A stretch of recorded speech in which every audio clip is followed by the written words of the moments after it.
Hi all, welcome to a video for day one of the 2014 Aintree Festival. Bit of a change here. I wasn't actually planning on doing any videos for Aintree this year, but as it stands, I'm going today. So I thought, while I've been looking through form, that I'll stick a bit of a video on, and good to see what people are doing, and go with what I've come up with over the last 24 hours looking through the form. Well, the first race on day one is the 4-year-old juvenile hurdle, a very good race. And quite a lot of the performers from the Cheltenham Festival are also going again here, which is going to make it very interesting indeed. So the horse to start with, I think, first would obviously have to be Hawkeye for Tim Easterby and Brian Hughes. Very interesting horse, this. Won at Cheltenham, I must say a bit fortuitously. There was a bit of an incident on the bend and it cost Paul Nicholls' Cat Gary definitely the race. But he run very, very well on similar ground, same trip. So must have a chance. The other big thing for Hawkeye as well is he's gone to the course and distance twice and won twice. So everything's in his favour. This is a bit of a step up in class compared to what he's been running in before. But obviously that all-important course form, it means a lot at Aintree, more than most places. If you go well at Aintree, you tend to go well. So he must have a chance. Another horse that's of interest here for me is Nick Williams's Fox Norton, with Richard Johnson on board. Beat Broughton, who's also in this last time, by a head. But he just seems to be improving all the time. That was, I suppose you'd say, a weak grade 2 for what it was. And the time before that, he was beaten at Market Raisin by Irish Hussar, despite travelling well. He should run a decent race, and I think he's going to be right in the mix. Whether he's going to have the experience of the others at the finish, I'm not 100% sure, but he should run a great race. Donald McCain obviously goes without saying. Anything he has at Aintree, his local course, is well worth following. He's got Dispor here, who started off well, but has gone off the boil quite a bit in the last few weeks. But he's done well over the distance. He's got form on the going, and as I said, they do tend to prep these horses for Aintree. I think he's going to finish out the frame, but he could run a big race. When we're talking about that form with Fox Norton and Broughton before, that form was then let down by Broughton last time out when he finished 8th. So he could run a decent race, but my thinking is, a bit like with Fox Norton, it might just be a bit shy. Activial is a very, very interesting horse here. He didn't go to Cheltenham because he had a setback in the weeks leading up to the festival, but the time before that he beat Commissioned in the Lanzarote at Kempton. The Adonis at Kempton, I should say, sorry, very easily. Tracked the leading pair, went on close home, and ran on well from the last. The one worry I do have with this is that was on pretty heavy ground. The time before that, he took on Calypto of Paul Nicholls, who's also in here on good ground, and was very firmly put in his place. Calypto bounced off the ground, and he was a winner a mile out, to be honest with you. Now, that horse is the one to come on to. Calypto, one of the most unluckiest horses, I think everyone would agree. At Cheltenham, he was absolutely cantering 2 out in I think it was the Triumph, and then once he had come to 2 out, the something snapped on his saddle basically, and the rider had to ride with no irons for the last two hurdles. Couldn't jump the last, just finished out the places. Barely beaten 5 lengths, so you've got to be thinking he's got a great chance of revenge today. Sam Twiston Davis is up, who, no disrespect to the injured Daryl Jacob, I do think Sam Twiston Davis is a better jockey, and I think he could take all the beating today. Agreement won well last time out for Rebecca Curtis, but it was a weaker race, and he's only had 2 starts, so he's got to be that's got to be a bit of a concern. While Clarkham in the race won by Hawkeye was going well, but it took a crushing fall last time, so the question has to be, has he got over that fall? There's a lot of Cheltenham form working through this, including the likes of Guitar Pete, who seem to fade. My guess is with Guitar Pete, it's his overall profile in this. I'm just looking at my notes here. Yeah, the form of what he's had, it's a hard one to work out. It was a decent run at Cheltenham, don't get me wrong, behind Tiger Roll, but he had beaten Tiger Roll the time before that. In a very muddling race, and it was a Group 1, but I'm not sure how good a Group 1 it was.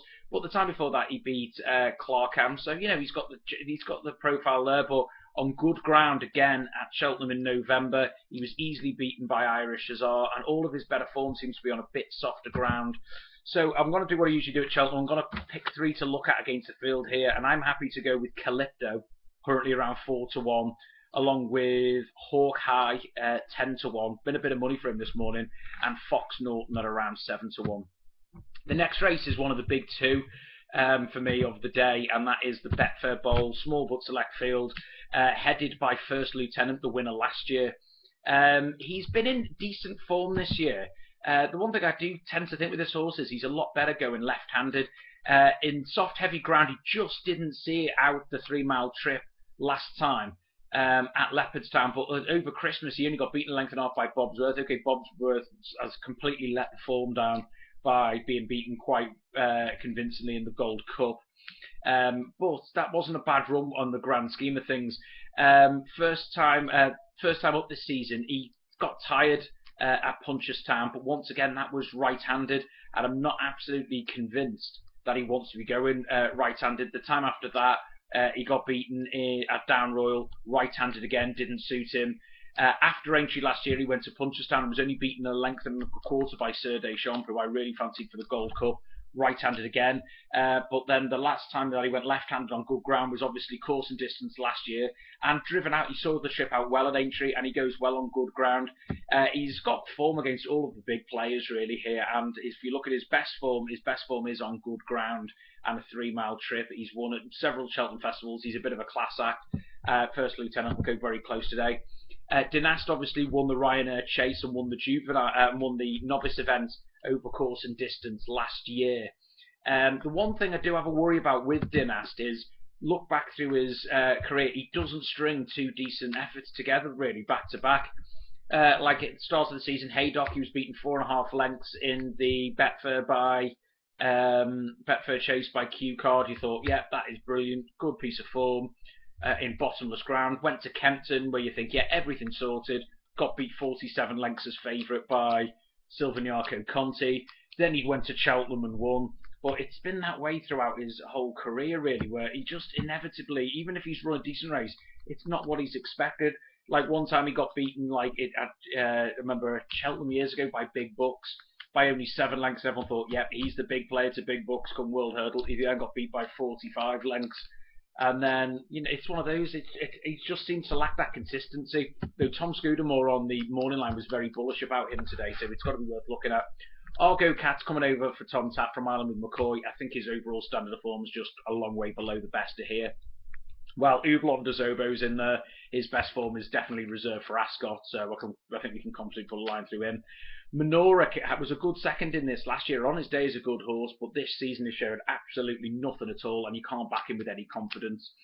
Well, Silviniaco Conti, good third first time out to Q Card, then turned the form of Q Card in the King George, so that would be the form line. Jumper in the last look, the winner at Cheltenham, and just wandered all over the place, which is not like the horse, and it's very, very strange.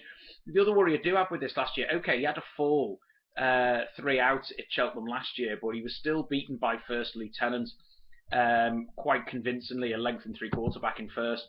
My gut feeling is, if you look through the form, his best form is when there's a lot of give in the ground, and he's not going to get that today. It's going to be like a road unless a load of rain comes at Cheltenham. So I think he possibly, if you're going to oppose Silviniaco Conti, today's to do it. But the 1, 2, 3 is quite obvious. It's between the front three in the market, but I think First Lieutenant is going to retain the crown this year from Dynast. And actually, no, I think Silviniaco Conti and Dynast, because Dynast, you just don't know what he's going to do. He might do it, you might not. You just really are taking that huge risk with him. Next up is the Aintree Hurdle. The new one here is 2 to 5, and rightfully so. Got beaten by dead short margin by Zarkandra in this race last year, with Grand Douay miles behind. Grand Douay didn't seem to see the trip out, and I don't think he's going to again.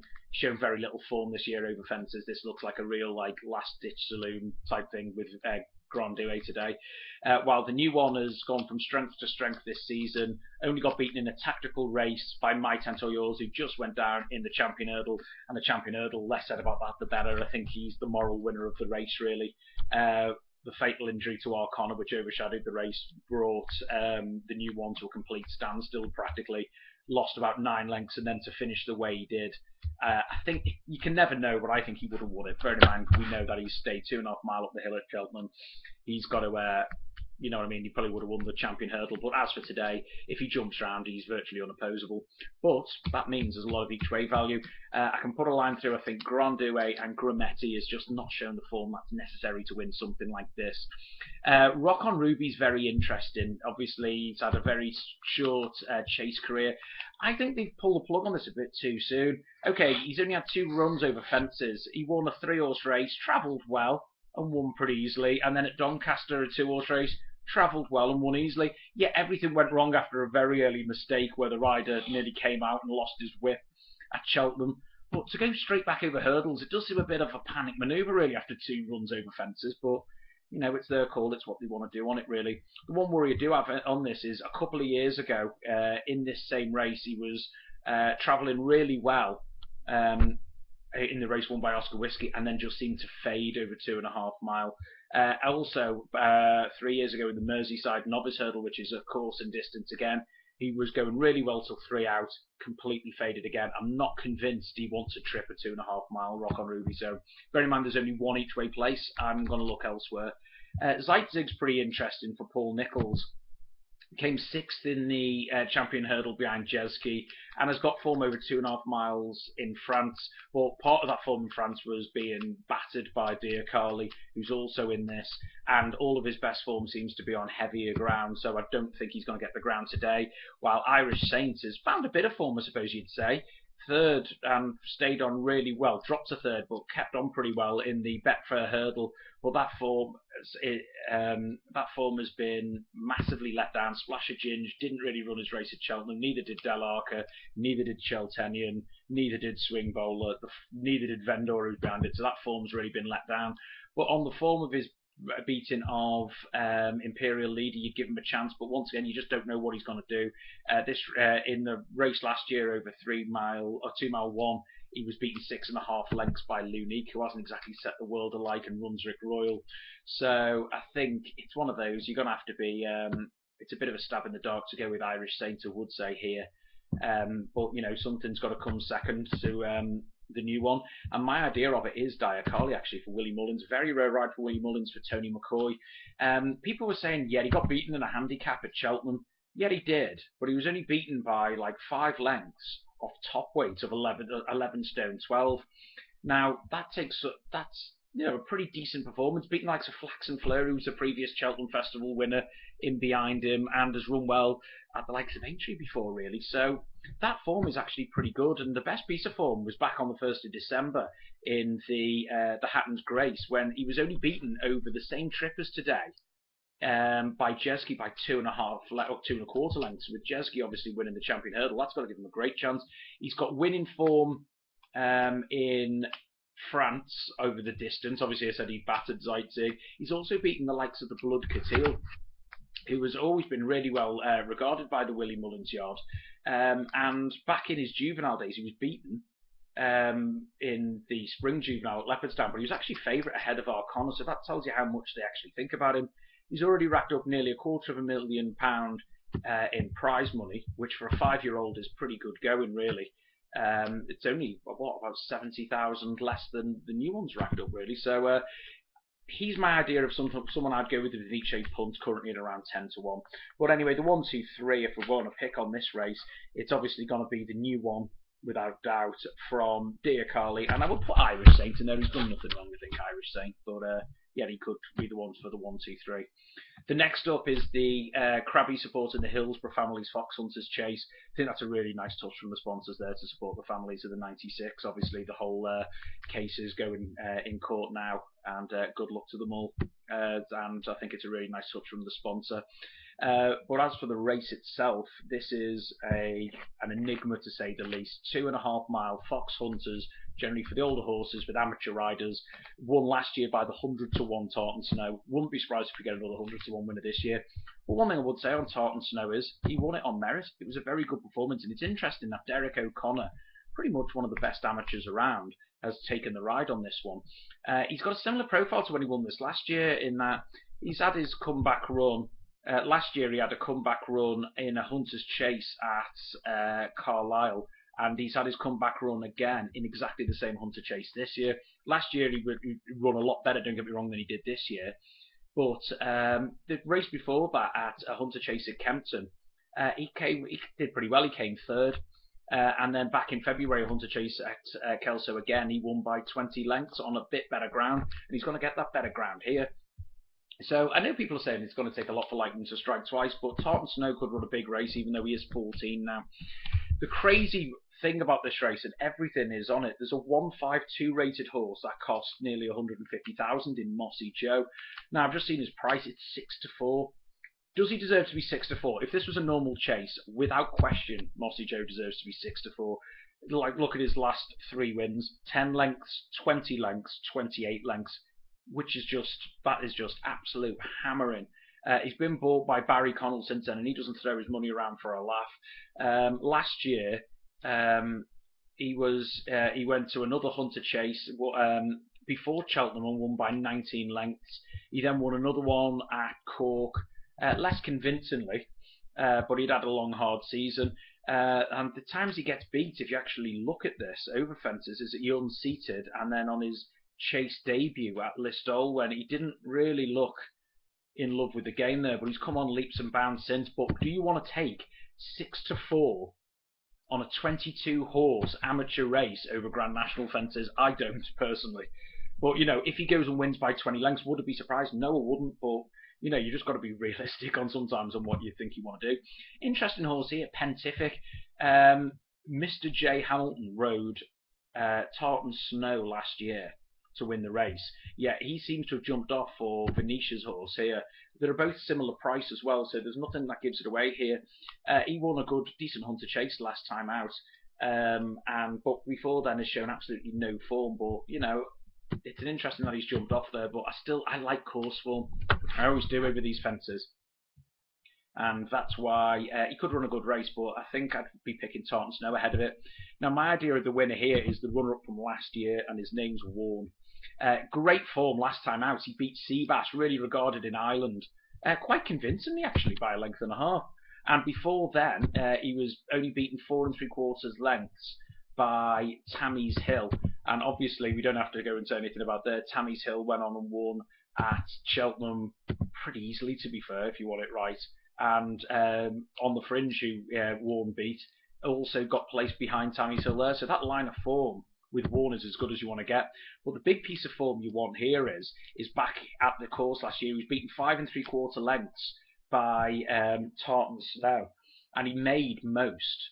And that's the way he runs from the front. The problem was here, one loose horse in particular. You can watch the race at the moment on YouTube. One loose horse kept on getting in his way all the way up the running, and it was only, not even from the running, from like halfway really. And I think that really pestered him. He was going that little bit too fast. The same may happen again, but you'd have to say he was pretty unlucky. So my idea is Warren. Sam Wadey-Cohen as well. Okay, he's not a great jockey. I know he's all right, don't get me wrong, but in the amateur field, he's got to have a decent chance. Putting a word in for some others. Size in America run a decent race in this last year and has been in decent form in points since, so he could give you a good spin for your money. He's gone well around the course before, while Keenan's Future has been a multiple course winner, but his last 5 races have seen him 8th, pulled up 5th. So it's a massive shot in the dark to go and hope that he's going to do anything. Interesting as well as horse 22, Cool Friend, Ollie Greenall is on this one, and he got second to Tartan Snow last year, even closer again, though he's been well and truly put in his place the last twice, or first 2 starts. One start this season, he was beaten 68 lengths, so he's going to have to hope he's come on a ton for that. Which, you know what, he might do, and you can't be 100% sure, but I'm going to pick a 1, 2, 3 here, and I'm going to go with Warren, Mossy Joe and Tartan Snow to get back into this like he did last year. 4:15 is a good race. It's the Red Rum Handicap at Grade 3. Wazo Denouy won this last year, and you know he always seems to run well over course. He's got a big enough weight for a 12-year-old now off top weight 11 stone 12, and took a crushing fall last time. Saying that though, there's something about this horse and this course, and he's 20-1. There's a lot worse bet than you can have than him at the moment. Astracad runs well at this course, but the problem is with him, he's inevitably finding. He seems to travel well and then finds nothing. And like last time at Cheltenham, he run in the Grand Annual, it was, wasn't it? And to be fair, he was travelling okay, and then he just out of nowhere made a load of mistakes and then pulls up, and that's just the nature of this horse. The time before that, he came third, beating 30 lengths de Grugy, which he would be. But, he got in and out form, and at the start of the season, he came back at Aintree in the old Rome Chase and got beaten a length and a quarter, which is a cracking piece of form. But the problem is, you just don't know what he's going to put in. He's been beaten 14 lengths in this race before off a lower weight, and he could run a decent race, Astrakhan. I just don't think, though, he's. I've just got a feeling he's likely to find a few too good. Sound Investment for Paul Nicholls is interesting. Easy winner from Witness in Court in a novice chase back in March, making all, and the time before that at Taunton. Apologies, these were Class 3s, and the time before that he was beaten. And at Aintree back on the 7th in a handicap hurdle. I was actually there that day. He was going well and then just found nothing. That could have been down to the soft ground. I think he could run a decent race, but I just think there's more classier horses possibly for the Paul Nicholls horse here. King's Grey for Keith Reevely always runs well at the course, though I don't think he's improving at the age of 10. A very interesting horse, Turnover Savola. Alan King, Robert Thornton, just got touched off by Does Less Than Me last time, no extra towards the finish. Before then, he got a really creditable placed effort at Doncaster again in a chase, in a decent novice chase behind Next Sensation, who went on to be placed at Cheltenham. So that's got its own form line, and he beat Sound Investment. And the interesting one here, Sound Investment was off 10 stone 5, Turnover Savola was off 10 stone 11. Yet if you look at it today, Savola's off 10.10 and Sound Investment's on 11.2. So on weight, Turnover Savola's got the beating of Sound Investment there. The problem is he doesn't win. 4 seconds in the third out of his last 5 rides. But if you look at some of those seconds, second to Dodging Bullets, run a decent race at Cheltenham. Second to Hinterland, who's a decent horse in his own right. Next Sensation place behind. Does Less Than Me is well thought of. This horse could run a decent race today, and he's a decent price, I think. What price we got? He's 8 to 1 at the moment, so that could have a decent opportunity, you'd think. Venetia Williams loves a handicap swizz, as we know, and she's got one thrown in at the bottom of 10 stone 2. Last shot. Was going well behind Son of a Gun when, and in fact he was in the lead when he unseated 3 out. The problem was with that, his jumping was not particularly good all the way around there, and the time before that when he was beaten at Fontwell, again, he rallied under pressure, but these were in Class 3s, and his jumping wasn't great. The ground, he's won on the ground before, but I just don't think he's going to have the class necessarily to win something like this. But off 10 stone 2, don't be surprised with a Venetia horse if it suddenly throws in a good performance. My idea of the winner, though, is up towards the top, and it's horse number 4, which is Claret Cloak for Emma Lavelle and Noel Feely. Anyone who watched my Cheltenham video was really keen on his chances at Cheltenham, and I thought he'd won it. I've got to be honest, I made the mistake, 2 out. He went second and was the only horse still travelling well. He uprooted the fence. Jockey did amazing, Noel Feely, to stay in there. And then he came home again and still carried on carried on staying right to the line and was only beaten less than 2 lengths in the end by Savello and Ned Buntline. That was obviously the Grand Annual, and that was his main target. But the secret to this horse, and always has been, even when he was a hurdler, is good ground. He needs good ground, and he's going to get that again today, like he did at Cheltenham. People say, yeah, he got beaten on good ground at Sandown at Christmas. Yeah, that was in a Grade 1. That was in a Grade 1, and it wasn't a handicap, to be fair, beyond the likes of Hinterland and stuff like that. But he finished very, very close proximity that day to Taquin Desil, who went on and won at Cheltenham, and he beat him 2 lengths ahead of him. Interesting as well, last that day was Many Rivers to Cross, who's gone on and won again this weekend since in a decent race. Boulder Success was behind him, or Susay, and that's a good horse again. So there's a good form line through there. He's good on good ground as well, and I think that's the bit you're going to get. And he can get into a great rhythm here. They'll go a good pace for him to hunt up off, and providing he doesn't make that mistake, which he inevitably seems to do, which is the annoying thing with him. Like even when he was beaten at Exeter, he was travelling well 4 out, and it was 2 out behind Many Rivers to Cross. He just hit the top of the fence, and you're like, why did you have to do that? But on his day, if he gets a good, okay, it was only a Class 4 novice back in October. He jumped from fence to fence. Okay, he was 1 to 3, should have, and won by 14 lengths, still making a mistake at the last. So if you can cut that mistake out today, Claret Cloak, 11 stone 8 and the marker 146, could be a really good thing in this. My 1, 2, 3, Claret Cloak from Turnover Savola was Odin the way for me today. The 450 is a great race. It's the Manifesto Novices Chase. Only 5 horses, and I actually looked through the form and thought, you know what, I want to back all 5 horses here. Let's start with the outsider, Fox Appeal, Emma Lavelle, Aidan Coleman. Nothing wrong with the horse. He's won over the distance, and he's got some decent place form behind Black Thunder, Wonderful Charm. He beat Raya Star. He then came third to Valdez, and then third to Boulder Cisse. My thing on it, I don't think he's gone on. Wonderful Charm let the form down badly at Cheltenham. He jumped well. He just didn't seem to be up to that type of level. He then beat Raya Star in soft going at Ascot, and I think that's part of what he needs here, really. At Doncaster, he travelled well, and he got outpaced 3 out, and then he more stayed on. So my take on it is I think he'll need softer ground, and that third behind Boulder Cisse at Kempton, it's a fast course, Kempton, and Aintree's pretty similar. So I'm not 100% sure the course is going to suit Fox Appeal, but he deserves to be there. He's a decent horse. Unix Andra came second at Cheltenham, and that was a bit of a turn up behind Taquin de Seal because 30 to 1 on Fancy. He led, did it all the hard way from the front, and kept going. Didn't have the pace of the winner, but as I said, he's beaten the likes of some decent horses behind Double Ross, Felix Younger, Wonderful Charm. So he deserves to be there, absolutely, towards the head of the betting. The one worry I do have is he's been to Aintree a couple of times before, and he's never seemed to run his race. Now, if you look back over his career, his main career, in May he got beat, and then last year he did okay until April when he got beat, and then he just seems to be his best performances. And if you look at his win ratio, etc., when he wins, bar once in March, it's October, November, and December is when he wins. I'm not saying he's not going to be over the top, but my feeling is that he was primed possibly for Cheltenham, and I just don't know about to say. The one thing he may get, though, he may get an uncontested lead, which could be a real vital thing here. Dodging Bullets run a decent race. Moving on to Dodging Bullets, he run a decent race behind Western Warhorse. He did nothing wrong. I just don't think he had the class of the winner.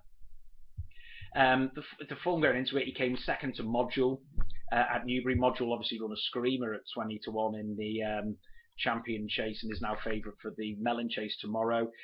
He's beaten Grand Douay, he's beaten Raya Star on good going. He's got everything. The one worry I've got is here, he's been to Aintree twice, beaten 34 lengths by Grametti a couple of years ago, and beaten 63 lengths by Ubak, who I don't even know who that is anymore, really. So the course form's a bit of a worry, and both of them, when he stepped up in trip, he hasn't seemed to see out the trip. Dodging Bullets, I love the horse, I'd love to be able to back him today, but I've just got a feeling he won't see the 2.5 mile out. Oscar Whiskey probably would have been odds on a year ago if you said, oh, he's going to be running in this chase race at Aintree next year, when he was carrying all before him. He's gone over fences. He came second to Taquin de Seal, beaten odds on his debut fence. Everyone thought, oh, that's terrible, he got beat. Taquin de Seal's then won at Cheltenham. Nothing wrong in that.